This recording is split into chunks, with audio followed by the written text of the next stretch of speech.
आई कशाला म्हणतात ऐका. बाप गेल्याच्या नंतर जी लेकरावरती जीवापाड प्रेम करते त्याला माय म्हणतात दादा. छत्रपती शिवाजी महाराजांनी ज्यांच्या विचारावरती प्रेरित होऊन त्या ठिकाणी हिंदवी स्वराज्याची स्थापना केली ती माता मासाहेब जिजाऊ. खऱ्या अर्थानं 6 जून 1674 रायगडाच्या तख्तावरती छत्रपती शिवाजी महाराजांचा राज्याभिषेक सोहळा पार पडला.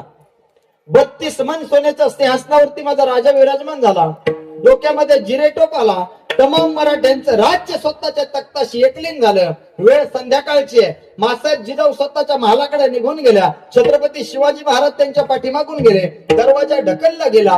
कर कर कर कर करणारा आवाज दरवाजाचा झाला. मासाहेब जिजाऊंच्या मांडीवरती जिरेटोप उतरून छत्रपतींनी मस्तक ठेवलं आणि महाराष्ट्राचा धनी ढसारडायला लागला. मासाहेब जिजाऊंनी विचारले, राजे ओ राजे, 32 मन सोन्याच्या सिंहासनावरती विराजमान झालात तुम्ही. डोक्यामध्ये जिरेटोप आला तुमच्या. तमाम मराठ्यांचं राज्य तुमच्या तख्ताशी एकलीन झालं, तरी रडता. याचं उत्तर काय? छत्रपतींनी दिलेलं उत्तर आहे मासाहेब, बरोबर आहे तुमचं. 32 मन सोन्याच्या सिंहासनावरती तुमचा शुभा राजा विराजमान झाला. डोक्यामध्ये जिरेटोप आला. तमाम मराठ्यांचं राज्य तुमच्या आमच्या तख्ताशी एकलीन झालं. पण हा गौरव सोहळा पाहण्याकरता तुमच्या कपाळाचं कुंकून आमचा बाप शहाजीराजा जिवंत असता तर त्याला किती आनंद झाला असता.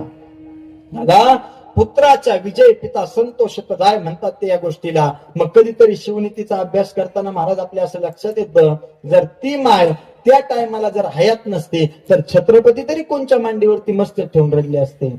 हे असण्याकरता माय माऊल्यांनो, ही तुमच्यामध्ये दिलेली देवाने दैवी शक्ती आहे आणि तुमच्या हातात आहे. जिच्या हाती पाळण्याची दोरी ते या जगात ते उद्धारी असं म्हणतात ते या गोष्टीला. फक्त तुम्ही ठरवलं पाहिजे. मग तुकोबरा या अभंगाद्वारे सांगतात, लेकुराचे हित वाहे माऊलीचे चित्त, ऐसी कळवळ्याची जाती करीला भावीन. किती कळवळ्याचं नातं असतं माय बापानो, किती कळवळ्याचं नातं असतं सांगू तुम्हाला. किती कळवळ्याचं नातं असतं सांगू तुम्हाला. किती कळवळ्याचं नातं आहे लेकराचं आणि त्या ठिकाणी माईचं ऐका, आईचं ऐका. किती कळवळ्याचं आहे. मायबाप, छत्रपती शिवाजी महाराजांच्या शिवनीतीचा अभ्यास करा. रायगड किल्ल्याच्या खाली जी वाडी आहे ना, त्या वाडीला रायगड वाडी आहे नाव आहे. काय नाव आहे? रायगड वाडी. आईचं लेकराचं नातं किती विशेष आहे का. तुकोबराय म्हणतात, आईसी कळवळ्याची जाती. किती कळवळ्याचं नातं आहे माहितीये तुम्हाला. रायगडवाडी नावाचं गाव आहे, रायगडवाडी. आणि त्या वाडीमध्ये सगळ्या लोकांनी दूध दुभत घ्यायचं, रायगड किल्ले विकण्याकरता यायचं. कुठं? रायगड किल्ल्यावर. पण रायगड किल्ल्याचा नियम आहे, संध्याकाळ झाल्याच्या नंतर गडाचं महाद्वार बंद व्हायचं आणि सकाळ झाल्याच्या नंतर महाद्वार उघडल्या जायचं. छत्रपतींनी स्वतः सांगितलं, मी जरी आलो तरी महाद्वार उघडायचं, म्हणजे बंद झालेलं महाद्वार सकाळ होईपर्यंत उघडायचं. एक दिवस खालची लोक दूध दुभत विकण्याकरता रायगड किल्ल्यावरती आली. रायगड किल्ल्यावर दूध विकायला आली, तिचं नाव होतं हिरकणी. अतुल महाराज हिरकणी त्या ठिकाणी दूध दुभत विकण्याकरता आली ना. हा, त्या दिवशी रामदाने काय घटना घडली, दूध घेणारे कमी आणि विकणारे जास्त झाले. कारण बऱ्याच होतं, माल जास्त झाला की घेणारे कमी होतात आणि त्याच्यामुळे तो लवकर खपत नाही. हिरकणी ते विकण्याकरता आली होती ना, घेणारे कमी झाले, तिचं दूध दुभत खपलं नाही. महाद्वार लागल्या गेलं आणि नंतर हिरकणीचं दूध दुभत खपलं, ती महाद्वारापर्यंत आली मृदंगाचारी.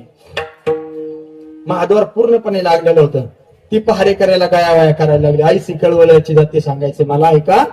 पहारेकऱ्याकडे गायावाया करायला लागली, ओ दादा मला गडाचा नियम माहितीये, संध्याकाळ झाल्याच्या नंतर महाद्वार लागल्या जातो, ते परत उघडत नाही. पण ऐका ना, मला आजचा दिवस खाली सोडा, मी परत टाइम करणार नाही, पण मला आजचा दिवस जाऊ द्या. पहारेकऱ्याने सांगितलं, तुला गडाचा नियम माहिती नाही हिरकणी? हिरकणी तुला गडाचा नियम माहितीये ना, संध्याकाळ झाल्याच्या नंतर महाद्वार लागल्याच्या नंतर परत ते उघडत नाही. जर ही बातमी मी तुझ्याकरता महाद्वार खोललं, ही बातमी राजांपर्यंत गेली, टकमक टोकावरून कडेलोट माझा झाल्याशिवाय राहणार नाही. कारण गडाचा नियम मोडायचा नाही. हे सक्त आदेश कोणाचे?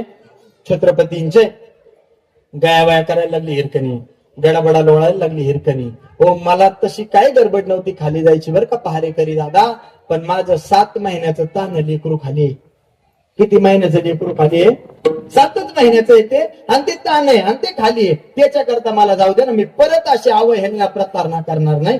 गायावाया करायला लागली हिरकणी. पहारेकरी म्हणला, अजिबात जमणार नाही हिरकणी, आजच्या दिवस कुणीतरी तुझ्या बाळाची देखभाल करतील, निगा राखतील, त्याच्यावर तू काळजी करू नको, पण मला गडाचा नियम मोडता येत नाही. महाराज सकाळ झाली, महाद्वार उघडलं गेलं.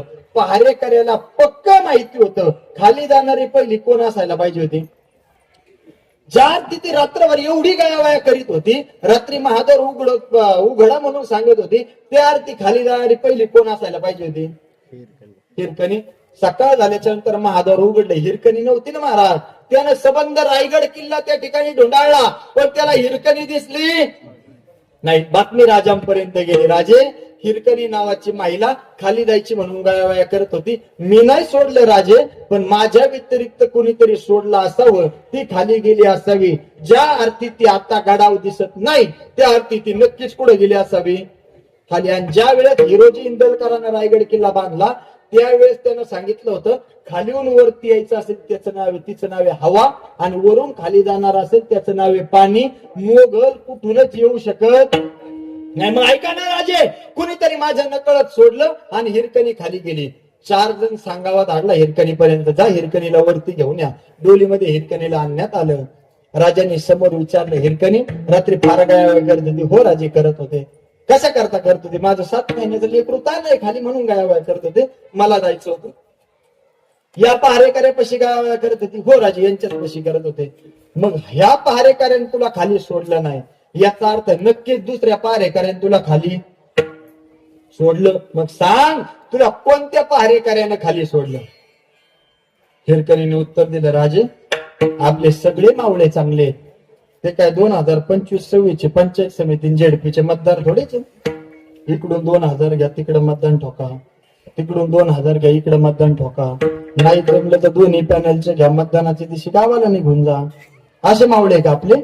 नाही ना राजे, हे कलियुगातले मावळे असे आपले नाही. आपले मावळे सगळे चांगले राजे. मला कुणीच खाली सोडलं नाही राजे, पण मी खाली का गेले आणि कशी गेले हे जर पाहायचं असेल ना राजे, तर या माझ्या पाठीमाग. त्या ठिकाणी हिरकणी पुढं, मावळे पाठीमाग, राजे पाठीमाग. आणि हिरकणी जो कडा उतरला होती ना, तो कडा राजांना दाखवला. मावल्यांनो, कडा अशी उतरली होती हिरकणी, फक्त हाताचे बोट आणि पायाचे अंगठे टेकतील असा कडा हिरकणी उतरली होती. राजांनी खाली पाहिलं आणि चक्कर आल्यासारखं झालं. राजांना माग सरकले. राजांनी वाक्य वापरलं, हिरकणी ओ हिरकणी, अरे हा कडा उतरली का तू? मग सांग हिरकणी, हा कडा उतरण्याकरता तू कोणत्या शाळेमध्ये अभ्यास केला? सांग हिरकणी, हा कडा उतरण्याकरता तू कोणती पदवी गेली? सांग हिरकणी, हा कडा उतरण्याकरता तू कोणती पदवी त्या ठिकाणी घेतली? कोणती ग्रॅज्युएट आहे तू? हिरकणीचं उत्तर आहे, राजे हा कडा उतरण्याकरता छत्रपती शिवाजी महाराज नाही व्हावं लागत. राजे हा कडा उतरण्याकरता 32 मन सोन्याच्या सिंहासनावरती नाही बसावं लागत. राजे हा कडा उतरण्याकरता डोक्यामध्ये जिरेटोप नाही लागत. राजे हा कडा उतरण्याकरता आई व्हावं लागतं. आणि मी एका लेकराची माय. तुकोबरा अभंगाच्या